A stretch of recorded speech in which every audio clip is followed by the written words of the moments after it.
2019 ఎన్నికల ముందు వివేకానంద రెడ్డి హత్య ఒక ఉదాహరణ.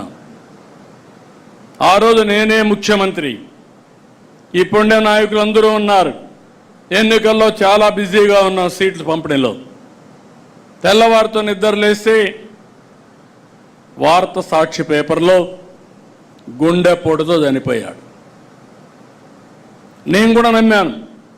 నేను ఎప్పుడు ఒక అనుమానంగా చూస్తాను. ఏ విషయం మీరు చెప్పినా చెవులో పెట్టుకుంటూనే ఇంకొక చెవులో ఆలోచిస్తూ ఉంటాను.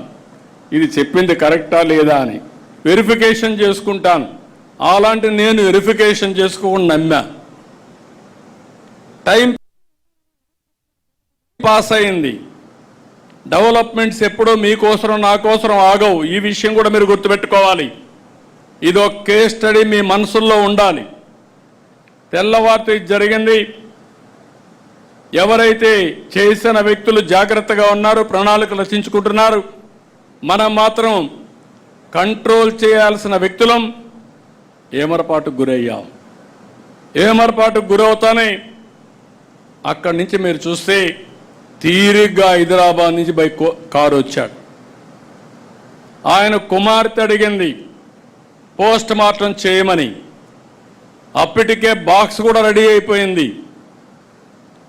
అంటే అతి దారుణంగా చంపేసి మెదడంతా బయట వచ్చే విధంగా గొడ్డలతో నరికి రూము బాత్రూమ్ అంతా బ్లడ్ అయిపోయి దాన్నంతా కడిగి బాక్స్లో పెట్టి ఆ బాడీని కూడా ఎక్కడికక్కడ కుట్లేసి మళ్ళీ గుడ్లు కప్పేసి అంత్యక్రియలు చేయడానికి సిద్ధమైపోయే పరిస్థితికి వచ్చారు. అప్పుడు తీసుకుపోయి పోస్ట్ మార్టం చేస్తే ఇమ్మీడియట్గా ఇది గొడ్డలు వేయటం తేలిన 5 నిమిషాల్లో మాట మార్చేసి నా తండ్రి చనిపోయాడు, ఈరోజు మా బాబాయిని కూడా చంపేశారు, నేను అనాథ అయిపోయానని చెప్పితే ఈ రాష్ట్రం నమ్మింది. మనం మోసపోయాం. ఒక్క విషయం మీరు గుర్తుపెట్టుకోవాలి. కుండేవాళ్ళు పాలసీ మేకర్స్ ఉన్నాం, పాలసీని ఎగ్జిక్యూట్ చేసే మంత్రులు ఉన్నాం.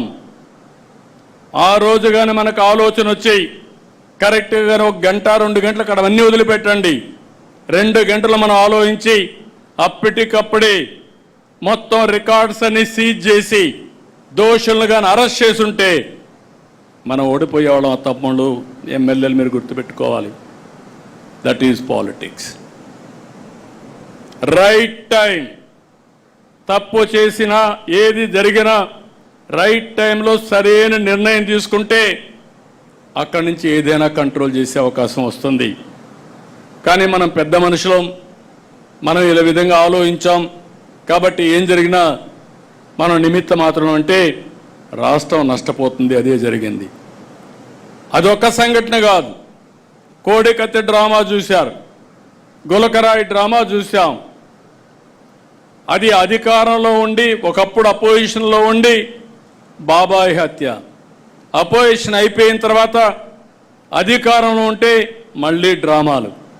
ఇప్పుడు మళ్ళీ అపోజిషన్లోకి వస్తే ఇంటి దగ్గర ఫైర్ యాక్సిడెంట్ అనే పేరు పెట్టి గడ్డేదో గాలిందని దాన్ని రాజకీయం